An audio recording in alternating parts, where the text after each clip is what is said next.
Assalamu alaikum, chers frères, chères sœurs. Bienvenue dans le Mihrab.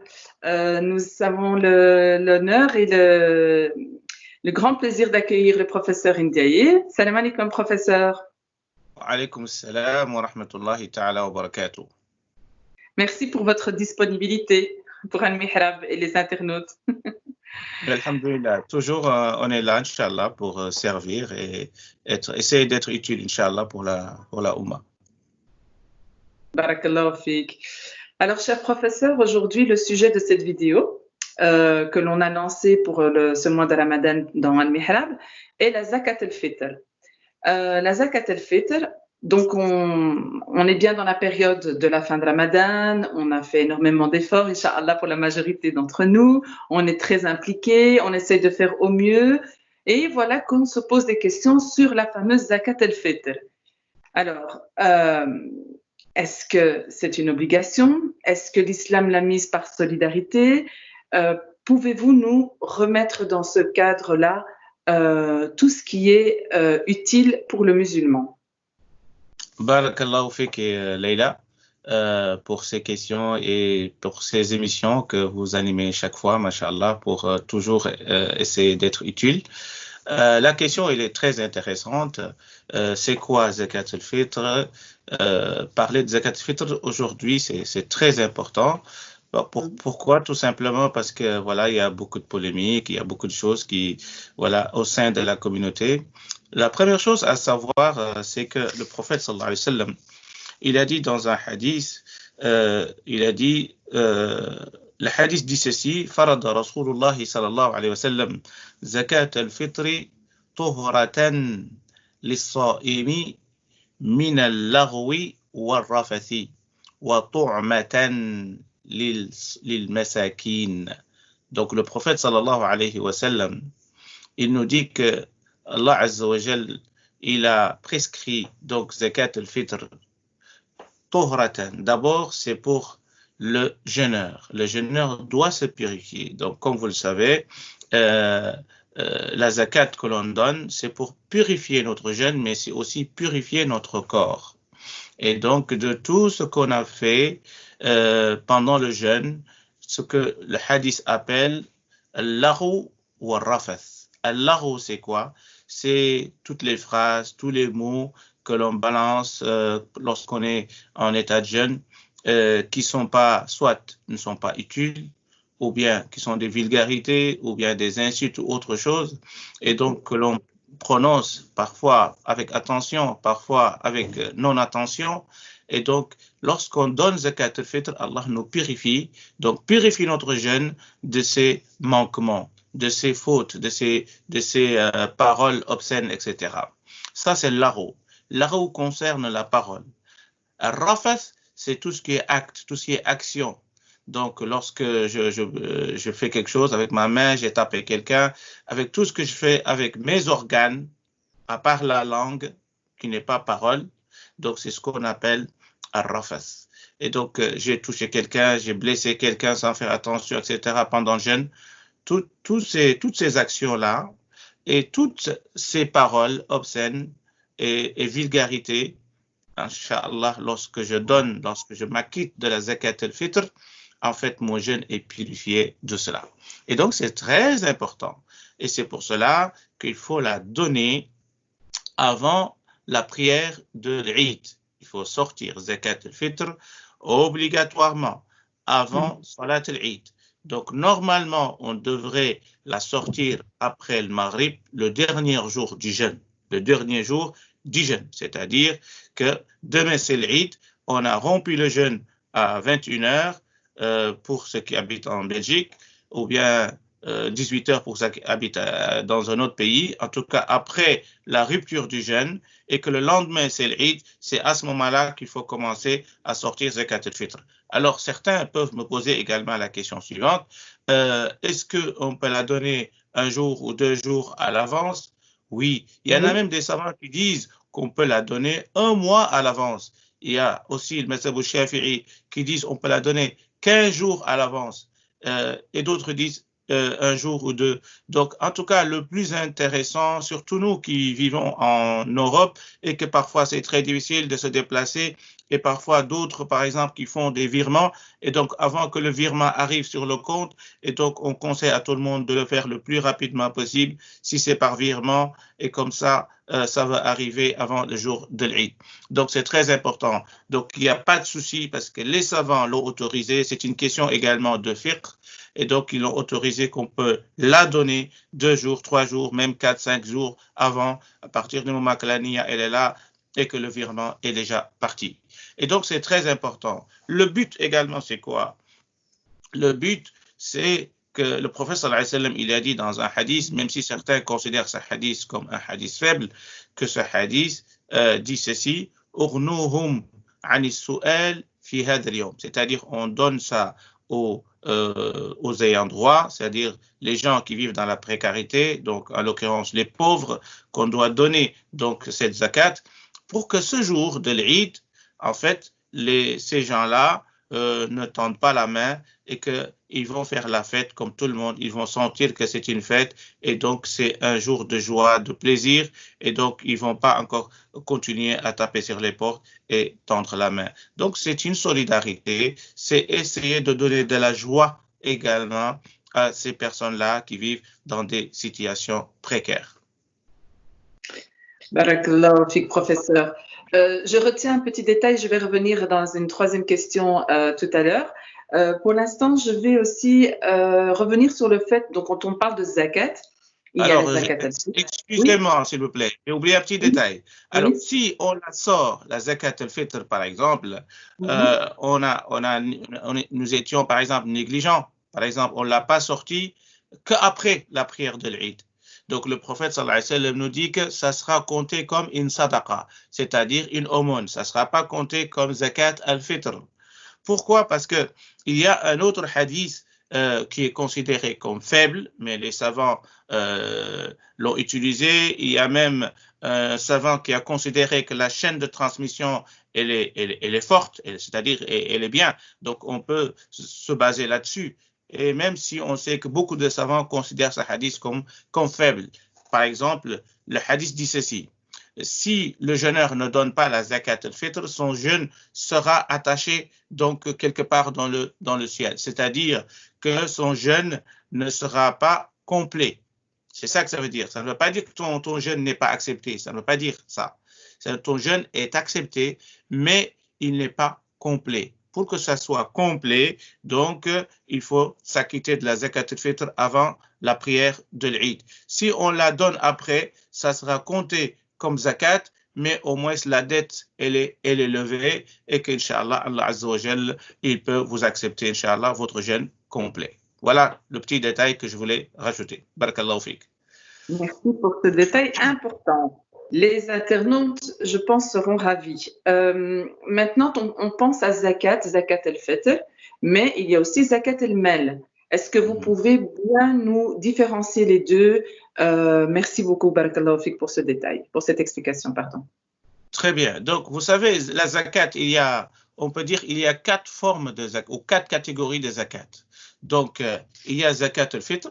Zakat al-fitr, c'est quoi? C'est, comme j'ai dit tout à l'heure, c'est pour purifier le corps, c'est pour également purifier notre jeûne de tout manquement. Donc, les paroles obscènes, les gestes, donc, que ce soit parole ou action, donc, que l'on fait sans faire attention ou même avec attention, avec la zakat al-fitr, donc on purifie notre jeûne. Donc, cette zakat a 2 objectifs. Un objectif, donc, horizontal et un objectif vertical. Le premier, ça concerne l'être humain. Donc, c'est la purification de l'être, c'est la purification de son jeûne. Et le deuxième objectif, c'est pour la société, c'est-à-dire les pauvres, sortir ces pauvres de cette précarité ce jour-là et qu'ils vont sentir que c'est un jour de fête et que, voilà, ils vont, Inch'Allah, avoir la joie et le plaisir de partager ce jour et de ne pas taper les portes et tendre la main. Alors, ça, c'est zakat al-fitr, qui est notre sujet aujourd'hui. Il y a zakat al-mal. Zakat al-mal, c'est lorsqu'on a un nisab, c'est ce qu'on appelle l'assiette imposable. Cette année, l'équivalent de 2600 €. Et donc, si on a cette nisab et que ça a duré pendant 1 an, et là, on doit sortir 2,5%. Et moi, je facilite toujours aux gens, je leur dis, au lieu de dire 2,5%, prenez la somme et divisez par 40. Ça revient au même. Et donc, si vous avez 5 000, au lieu de dire multiplié par 2,5 divisé par 100, divisez directement par 40 et ça revient au même. Donc, ça, c'est zakatul mal. Ça, c'est pour purifier le bien, l'argent que tu as. Mais il y a aussi zakat al-hars, c'est-à-dire tout ce qui est culture. On a cultivé de l'arachide ou autre chose. Donc, on doit aussi sortir la zakat là-dessus. Et donc, il y a aussi zakat al-ayn, si on a de l'or. Donc, on doit aussi sortir la zakat. Donc, il y a 3 formes de zakat, plus zakat al-fitr. Et donc, la différence, elle est claire. Donc, là, pour purifier le corps et notre gène, et pour l'argent, c'est pour purifier l'argent, purifier aussi la société, parce que lorsqu'on donne aux pauvres aussi, on essaie de les sortir de la pauvreté. Également, pour zakat al-hars, c'est-à-dire la culture, c'est pour aussi purifier notre culture et aussi purifier également l'or qu'Allah Azza wa Jal nous a donné. Voilà donc la différence. Comme ça, les gens peuvent distinguer ces types de zakat différents. Merci, Barakallahu Fik. Maintenant, tout à l'heure, vous avez soulevé justement le fait sur la zakat al-fitr. Vous avez parlé de virement, donc ça m'a interpellée. Voilà, on sait très bien que chaque année, la polémique revient sur comment sortir cette fameuse zakat al-fitr. Est-ce qu'on doit suivre textuellement, rester littéraire sur ce que le prophète sallallahu alayhi wa sallam a fait dans son époque, c'est-à-dire sortir un sa de dattes et d'orge? Est-ce qu'on doit le contextualiser? Est-ce qu'on peut sortir cet argent-là? Voilà. Est-ce que vous pouvez un petit peu nous dire et pourquoi cette fameuse polémique arrive chaque année et doit-on à chaque fois se positionner et avoir peur un petit peu d'enfreindre nos actions? Très bien. Barakallahu fik, c'est une question très intéressante. Elle revient, elle refait surface. Chaque année, il y a des polémiques, même au sein des familles, le papa et ses enfants ou entre frères et sœurs. Voilà, moi je vais donner du blé, du riz, l'autre il dit non. Le prophète sallallahu alayhi wa sallam il a dit ça, l'autre il dit non, ça. Le prophète sallallahu alayhi wa sallam il n'a jamais fait ça, la sunna c'est ça, etc., etc. Donc on se divise alors que c'est une question très simple qu'on pourrait résoudre et s'entendre là-dessus.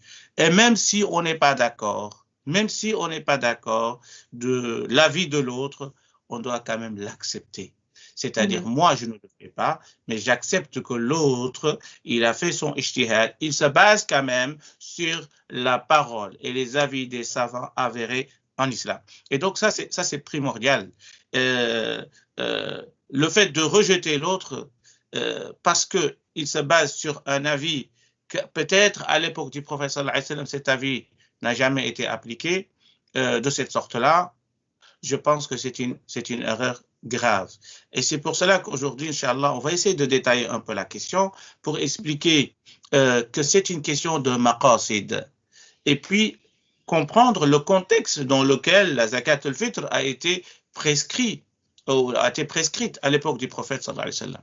Première chose que nous devons savoir, c'est que l'argent, ce qu'on appelle un nuqoud, donc les pièces, l'argent, etc., à l'époque du prophète sallallahu alayhi wa sallam, tout le monde n'avait pas accès à cette monnaie. Donc, c'était une monnaie très difficile. Et donc, comme on sait que l'islam, c'est taysir, c'est la facilité, au lieu de dire aux gens, donnez de l'argent, donc le contexte à l'époque, le prophète sallallahu alayhi wa sallam, il avait demandé qu'on donne donc du blé, de l'aqid, ce qu'on appelle l'aqid, al-tamr, etc., sha'ir, al-dhurra, etc. C'est ce qu'on donnait à l'époque. Tout simplement parce que c'était le moyen le plus accessible aux gens, surtout les gens qui habitaient dans la badia, c'est-à-dire dans la campagne. Donc, ils n'avaient pas, pour avoir accès à l'argent, c'était très, très difficile. Ils n'avaient même pas l'argent, ils ne savaient même pas c'est quoi l'argent. Pourquoi? Parce qu'ils vivaient seulement avec l'échange, donc négoce, troc, donc nourriture.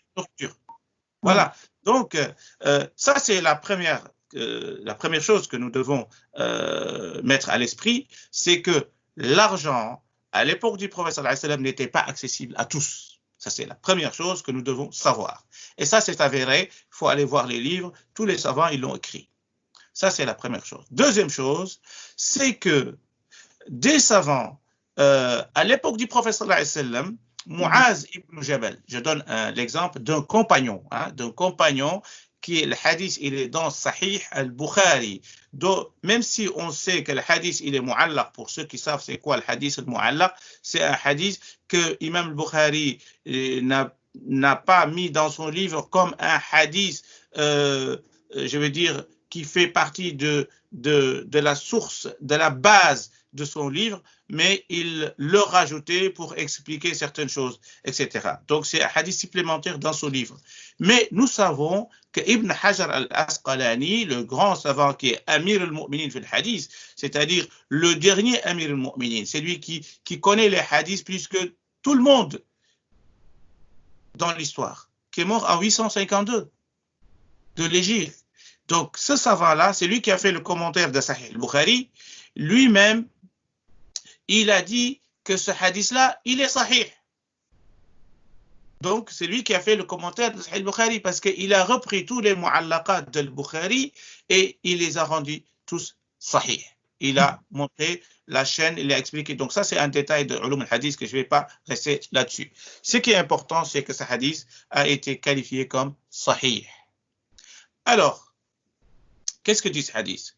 C'est un tabi'i qui s'appelle Tawus ibn Kisan. C'est lui qui raconte que le compagnon Muaz ibn Jabal, certains vont dire, oui, Tawus, il n'a jamais rencontré donc Muaz ibn Jabal. Donc, comment il peut dire que Muaz, il faisait ça et ça? C'est très simple. Donc, déjà, on a dit que Ibn Hajar al-Asqalani, il a complété toutes ces chaînes-là pour dire que voilà, ce hadith, il est sahih. Deuxièmement, Tawus, il n'a pas dit « j'ai entendu de Muaz », donc lui il a dit « Muaz a dit » ou « Muaz a fait ». Donc, ce qui veut dire que même s'il ne l'a pas rencontré, ça veut dire qu'il a eu l'information. Et ça, c'est ça le plus important. Alors, il a eu l'information. Alors, Muaz, qu'est-ce qu'il a fait? En fait, Muaz, il a dit aux gens du Yémen, parce que Muaz, il ne faut pas oublier que Muaz, le prophète sallallahu alayhi wa sallam, il a dit que c'est le compagnon qui connaît le halal ou le haram, le licite et l'illicite, plus que tout le monde parmi les compagnons. Il est le meilleur dans ce domaine-là, qui connaît le haram ou le halal. Ça, c'est le témoignage du prophète sallallahu alayhi wa sallam. Et Muaz ibn Jabal, lui, lorsqu'il est arrivé à Yémen pour prendre la zakat chez eux, en fait, il voulait lui donner voilà, la nourriture, al-dharra, al-qamh, al-sha'ir, etc. C'est ce qu'il voulait lui donner. Lui, il a dit non, moi je préfère, écoutez, même je vais vous lire la phrase, « I'touni bi'ardi thiyabin khamis, makan al-sha'ir wal-dhurra » Il dit, donnez-moi des habits. Donc, à la place de dhurra, il a dit, donnez-moi des habits. Tu sais pourquoi? Il a dit, « Ahwanu alaykum » c'est plus facile même pour vous. Au lieu de me donner donc le sha'ir, donc le blé et autres, l'or et d'autres, il dit donnez-moi des habits. Pourquoi? Ahwan alaykum, c'est plus facile pour vous. Et deuxièmement, wa khayrun li ashabin nabi sallallahu alayhi wa sallam bil Medina. Et c'est encore meilleur pour ceux qui vont le recevoir à Médine, qui sont les compagnons que j'ai laissés derrière moi à Médine. Et donc là, on voit que Muaz ibn Jabal, il s'inscrit dans ce qu'on appelle maqasid al-sharia, la finalité de la sharia. Parce que c'est quoi? Quand Allah Azza wa Jal, tout ce qui concerne les relations entre les humains, ce qui peut être utile aux humains, ça c'est une question de maqasid. Il faut regarder l'intérêt de celui qui va le recevoir. Si moi aujourd'hui à Bruxelles, je dis aux gens, il faut donner du blé, alors que on sait très bien que lorsque tu donnes du blé aux pauvres, qu'est-ce qu'ils vont faire généralement? Ils vont encore revendre ça, et ils vont revendre ça avec un prix très bas. Et donc qui est le perdant? Alors que normalement c'est lui qui devait en bénéficier. C'est lui qui devait en tirer profit. Alors là, on diminue donc sa subsistance et qu'on le met dans une situation difficile, alors que si on lui avait donné de l'argent, il pourra acheter lui ce qu'il veut, il pourra acheter des chaussures pour ses enfants, il pourra acheter de la nourriture pour lui, il pourra aussi satisfaire donc ses besoins. Et c'est pour cela que pas seulement Muaz ibn Jabal qui a fait ça, qui est un compagnon, et qui a remplacé la zakat de la nourriture, et il a remplacé avec des habits, parce que lui, il a trouvé que c'était beaucoup plus utile pour ceux qui vont le recevoir. Et donc ça, c'est très important et c'est interpellant. Deuxième chose, c'est que le 5e calife, qui est Omar ibn Abdel Aziz, lui, il a écrit même à un de ses gouverneurs, donc en Irak, il lui dit ceci, il lui dit, il faut prendre chez les gens donc de l'argent. Pourquoi? À la place de Zakat al-Fitr. Omar ibn Abdel Aziz, connu par sa piété, connu par un calife juste, par son savoir, par sa connaissance, par sa piété, et donc il a donné l'argent donc à la place donc de la nourriture. Imam Abu Hanifa al-Nu'man, j'ai aussi cité plusieurs savants. Imam Abu Hanifa al-Nu'man, lui aussi, avec son disciple Abu Yusuf, ils ont dit, tu peux aussi donner de l'argent. Imam Abu Hanifa. Qui peut se comparer aujourd'hui avec Imam Abu Hanifa ibn Nu'man? Donc, que l'on surnommait Cheikh al-A'imma, qui est le cheikh des imams. Sufyan al-Thawri, qui est une sommité en islam, équivalent de Imam Malik, Shafi'i, Ahmed ibn Hanbal, Imam al-Thawri connu, Al-Hassan al-Basri, ce sont des sommités en islam. Et ces gens-là, vous allez me dire qu'ils n'ont rien compris. Toi, le jeune qui est là à Bruxelles, tu lis 2 bouquins, comme disait l'autre, قرأ كتابين وسمع شريطين وتقارن بابن تيميين. C'est-à-dire que quelqu'un qui a lu 2 bouquins et il a écouté 2 cassettes et il se compare de deux Ibn Taymiyyah, il pense qu'il sait tout. Alors il commence à dire l'autre est égaré, l'autre savant, il sait rien, c'est ça la sunna, c'est ça la sunna. Alors dis ça à Abu Hanifa al-Nu'man que lui il comprend pas la sunna. Dis ça à Al-Hassan al-Basri qu'il ne comprend pas la sunna. Dis ça à Omar ibn Abdel Aziz qu'il comprend pas la sunna. Dis ça à Sufyan al-Thawri, dites-leur qu'ils ne comprennent pas la sunna. Dites à Cheikh al-Islam Ibn Taymiyyah, lui aussi il l'a autorisé qu'on peut donner donc de l'argent. Dites à tous ces savants-là qu'ils ne comprennent pas la sunna. Mais toi, le jeune aujourd'hui à Bruxelles, tu envoies des SMS partout et des messages sur WhatsApp pour dire que c'est de l'égarement et que ce n'est pas la sunna, etc., pour semer la discorde et semer également des conflits et des isanies entre la Ummah, alors que c'est un avis qui a été appliqué depuis des siècles avant la naissance de tes ancêtres et tes ancêtres, des savants de l'islam, avérés, honnêtes, pieux, ils l'ont déjà autorisé. Donc nous devons nous respecter les uns des autres, respecter les avis des autres et le plus important, chacun il essaie de suivre la sunna du prophète Mohammed sallallahu alayhi wa sallam, donc comme il peut. Voilà donc le message que je vais également rajouter. Pas mal de détails auxquels on ne s'attendait pas, je dois dire. Je vous remercie beaucoup. Comme quoi le savoir est tellement important pour qu'on puisse avoir du recul, se respecter comme vous l'avez dit et apprendre au fur et à mesure, Inch'Allah. En tout cas, un grand merci. On vous remercie de votre présence. Moi, je rappelle aux internautes, Barakallahu fik, professeur. Je rappelle aux internautes que après la diffusion donc de la vidéo, Inch'Allah, ils ont donc la possibilité de s'enregistrer sur le site Al-Mihrab, de faire partie du groupe WhatsApp pour lequel ils auraient peut-être encore des détails, des questions à poser sur la Zakat al-Fitr et pour lequel vous serez là bien à disposition pour répondre à leurs questions. Je rappelle aussi qu'on a samedi 23 la prochaine vidéo qui aura pour thème l'Aïd al-Fitr, Inch'Allah, et l'après-Ramadan. Donc, on vous donne rendez-vous encore samedi 23. Merci encore, professeur. On vous souhaite une agréable soirée et on vous dit à Barakallahu fik.